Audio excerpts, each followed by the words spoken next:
Que nada, gracias doctor por atendernos. Por favor, un saludo para ustedes, Marta, Juan, Lucas. Estoy a su grata disposición. Sí, doctor, buenas tardes. Gracias por atendernos, doctor. Y bueno, te estamos molestando un poco porque queremos saber y tener más detalles, por sobre todo, ¿verdad? De esta última etapa del juicio oral y público a tu cliente, en este caso el ex gobernador del presidente Ayes, Óscar Venancio Núñez. Entendemos que hoy te tocó hacer los alegatos finales, doctor, y ya solicitaste la absolución de tu defendido, pero antes hiciste referencia a este incidente de prescripción que habías planteado al inicio del juicio. Así es. En rigor, lo que aconteció fue que el tribunal contestó algo que no se le pidió. Nosotros planteamos dos incidentes al comienzo del juicio y el tribunal contestó los dos incidentes y respondió también sobre una excepción de prescripción que nosotros nos habíamos planteado. Entonces, contestó algo que nosotros no le habíamos solicitado. Eso también hicimos la salvedad correspondiente porque eso es un exceso manifiesto en el ejercicio de la jurisdicción, puesto que únicamente las partes, únicamente el tribunal o el juez puede resolver de acuerdo a lo peticionado por las partes. Si alguien no pide, no se le puede negar algo que no pidió. Claro. Punto uno. Punto dos, también lo dicho por el tribunal nos sirvió como para rechequear los datos que tuvo en consideración para rechazar ese pedido no solicitado, o sea, esa prescripción no solicitada. Y en definitiva nosotros planteamos, con mucho respeto pero con mucha firmeza, un error en los datos que utilizó el tribunal para rechazar esa prescripción. Y en tal sentido decimos que efectivamente la causa prescribió, puesto que en la peor de las hipótesis han pasado más de 10 años desde la comisión del hecho que el tribunal tuvo por acreditado en una fecha determinada a los fines de la prescripción. Entonces, digamos, pasando en limpio, nosotros planteamos la prescripción porque pasó el tiempo, no hubo una actividad maliciosa en nuestra parte, no hubo una dilación injustificada. La única recusación que se presentó el 5 de abril del año 2021, reitero, única recusación, fue en contra de un magistrado que se había negado a entender la causa porque ya había prejuzgado, entonces había un temor fundado de pérdida de imparcialidad, incluso admitida por el propio magistrado, entonces se hizo hincapié en esa situación. Y también hubo una declaración de rebeldía, que más bien fue un error de comunicación porque al día siguiente se levantó y esa resolución de rebeldía no quedó firme, entonces su comportamiento fue regular y en definitiva está desde el 5 de mayo del 2014 sometido al procedimiento, es decir, hace 9 años y 8 meses. Entonces la causa tiene más de 10 años y tiene que prescribir. Eso es con relación a un planteamiento. Sí. Luego, con relación a uso de documentos no auténticos y al uso de documentos inmediatos en un contexto de la producción inmediata de documentos no auténticos. Hay que entender de que hay toda una estructura administrativa y que hay algo que se llama principio de legalidad de la alta administración pública, en donde, reitero, hay una estructura, hay una burocracia que cada uno cumple su rol. Y de acuerdo a la ley orgánica de la gobernación, en el artículo 17, todas esas cuestiones son de gestión, son operativas. Y el gobernador tiene una función de la alta gerencia, es ejecutiva. No está en el manipuleo de los documentos y por la dinámica de gestión en la cantidad de documentación que firma, él cree que hay una regularidad en todos los documentos que se le presenta y firma en consecuencia. Entonces, él, si hay un documento que se dice que es falso, entonces él niega que haya sabido que ese documento era falso. Y ponemos como ejemplo si ese día había un encargado de despacho, cualquier persona, Sí. naturalmente iba a firmar esa documentación.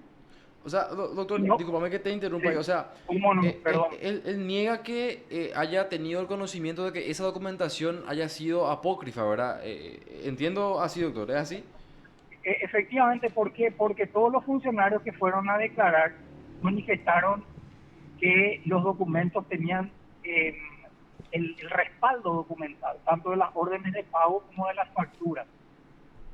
Entonces, reitero, Sí. ¿cuántos funcionarios tiene la gobernación?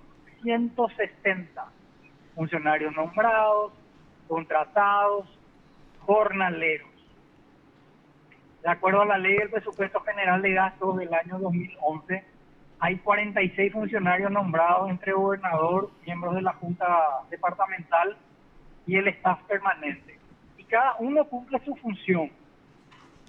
El gobernador está en una parte ejecutiva, no está en la parte operativa, en el papeleo propiamente de los documentos. Y reitero, si un día, perdóname que tome de ejemplo, si un día Juan no va a la oficina y se queda haciendo Lucas una gestión que le corresponde a Juan, y de eso hay una responsabilidad, si hubiera estado Marta, también el resultado hubiera sido el mismo. ¿Por qué? Porque ya vino de tu operador, ya vino de tu asistente, ya vino de tu informático esa misma operación. Entonces, ¿cómo eso traspolado a un ambiente mucho más grande? Hay un principio de legalidad de las actuaciones de la administración pública, que es algo que está en la ley, que está en la doctrina, en la literatura. Entonces, uno presume que la información que le trae el subalterno es legal, porque hay un principio de confianza también dentro de la administración pública. O sea, Y se firman todos los documentos. no necesariamente eso debe ser sometido nuevamente al control para el finiquito. Efectivamente, hay un control en la formalística del documento. Si está el documento, si están las firmas, si están los sellos, si están los conceptos. Ejemplo, hay una factura. Si la factura tiene la fecha, el timbrado está vigente, hay una imprenta individualizada, hay un concepto, el concepto condice con la orden de pago, tuvo que haber pasado, por ejemplo, por 5 dependencias, hay constancia que pasaron por las 5 dependencias, hay un cheque firmado, necesita una segunda firma, y se firma. Ya. O sea, Y eso básicamente tal, cumplían con todo el proceso previo para que el gobernador finalmente firme los mismos. Absolutamente. Hay una burocracia administrativa que se encarga de gestionar, de gerenciar, de hacer operativo o el procedimiento para la generación de un documento para la firma de la máxima autoridad de una repartición pública. Entonces, ese documento cuando llega para la firma del último eslabón ya tuvo que haber pasado todos los filtros de acuerdo a los procedimientos usuales de esa organización. Y eso fue lo que pasó en este caso concreto. Ya. También el fiscal, hay un detalle, si me Sí, permitís, sí, también el fiscal dice que las facturas son falsas, pero no hay ningún peritaje para determinar la autenticidad o la falsedad de esos documentos. No hay, por ejemplo, un pedido a la SED en donde diga si el RUC corresponde a esa empresa. No, hay un pedido a la imprenta en donde diga, imprenta, usted mandó imprimir estas facturas, ¿quién retiró estas facturas? Y el proveedor en particular dijo de que él hacía las facturas a mano escrita, pero no sabe si sus dependientes lo hacían a mano escrita o hacían con alguna máquina. Por tanto, lo que dijo esta persona fue, yo no hice esta factura, pero lo que no dijo fue que esa factura era falsa. Y con 2 o 3 oficios se solucionaba el tema. Y en 10 años de investigación no se pidió. Y sí, doctor, o sea, entonces la fiscalía, podemos decir por lo que nos estás comentando ahora, básicamente no aportó un elemento probatorio que pueda certificar que esas facturas sean falsas, o sea, al menos para demostrar en juicio. ¿Y qué dijo entonces respecto a esas facturas, doctor? O sea, ellos, ¿cómo sustentan que son falsas?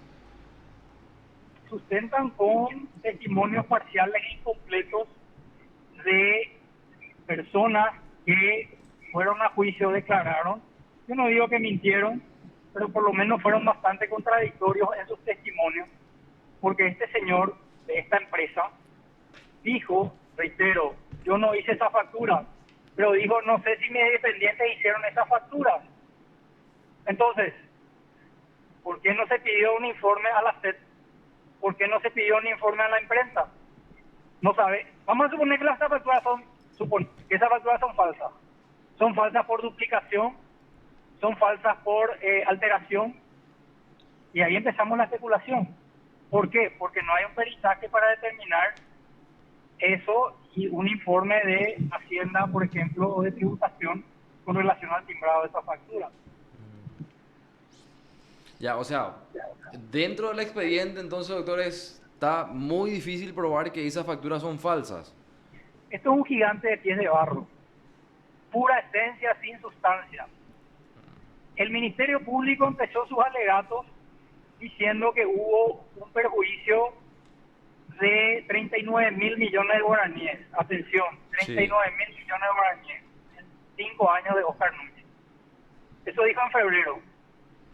10 meses después, en la primera parte de sus alegatos iniciales, dice, no, el perjuicio es 64.000 millones de guaraníes.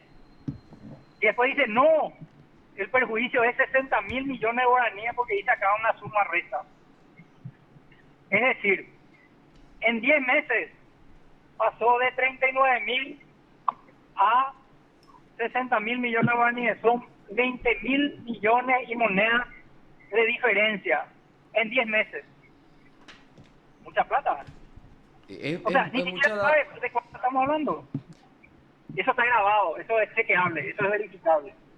Es mucha justamente la diferencia, doctor, y realmente también me llamó un poco la atención. Honestamente no pude seguir de lleno el juicio, pero te consulto, ¿hubo una ampliación de la acusación o algo así como para que haya variado este monto, doctor? A ver, sí, no. Hubo una ampliación de la acusación, pero eso no significó la variación del monto. ¿Por qué?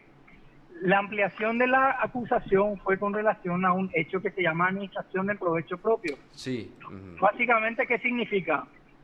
Que la fiscalía no vio lo que el tribunal vio, entonces le da un salvavidas, le dice, vamos a hacer el juicio también por este tema.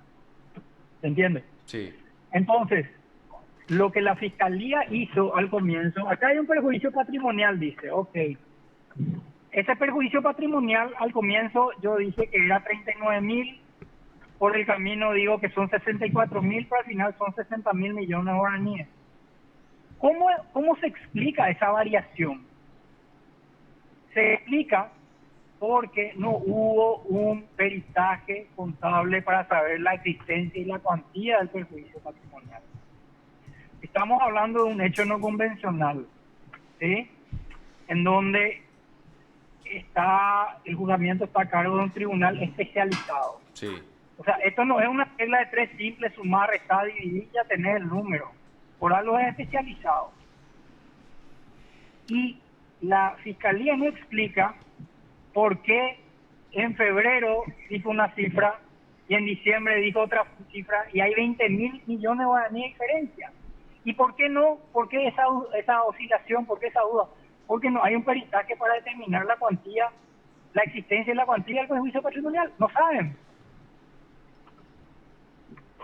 Bueno, eso sumado entonces, doctora, a primero lo que nos estaba comentando, que es lo de la prescripción. Ahora, esto se había dado hace poco también en un juicio, un caso emblemático, podemos decir también la defensa había hablado de que se viola con esto el principio de congruencia. Esto también básicamente es lo mismo entonces, doctor, se puede decir que se viola también ese principio en este caso, ¿verdad?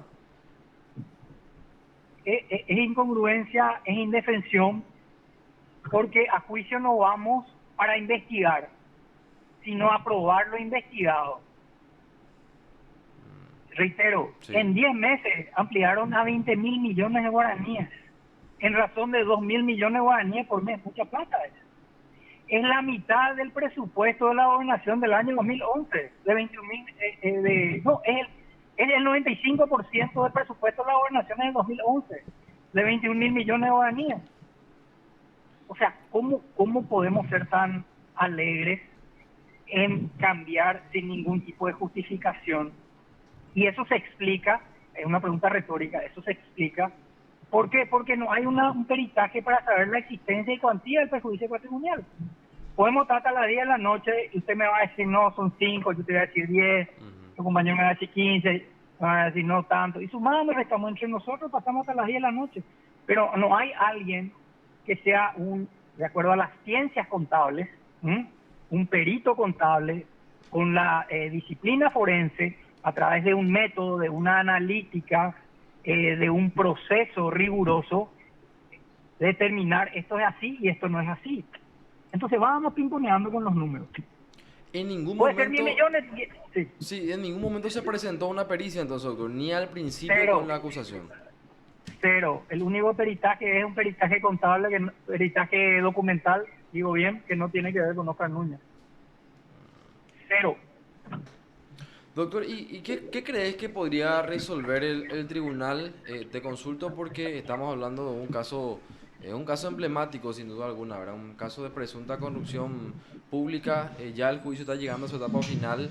Evidentemente tienen la convicción de que la Fiscalía no ha probado el hecho, por eso es que piden la absolución. Pero ¿qué considera que podría llegar a resolver el tribunal, doctor, atendiendo a todos estos elementos y a la naturaleza de la causa misma también? Yo creo que mi opinión con relación a lo que yo creo que puede hacer el tribunal me parece que no es relevante, lo digo con todo respeto. Claro. Lo que yo quiero es la absolución. ¿Por qué? Porque así como la sociedad clama el castigo al culpable, también reivindica la absolución del inocente. Y si no llegase a un juicio con no te digo 10, un peritaje contable, habiendo tenido una causa más de 10 años, quiere decir que, parafraseando a un colega, algo anda mal. O sea, ¿qué pasó por el camino que no se hizo? Y que se pudo haber hecho. Y me van a decir, ¿y por qué no solicitaste? Si yo digo que hay un perjuicio y hay un monto, yo lo tengo que acreditar.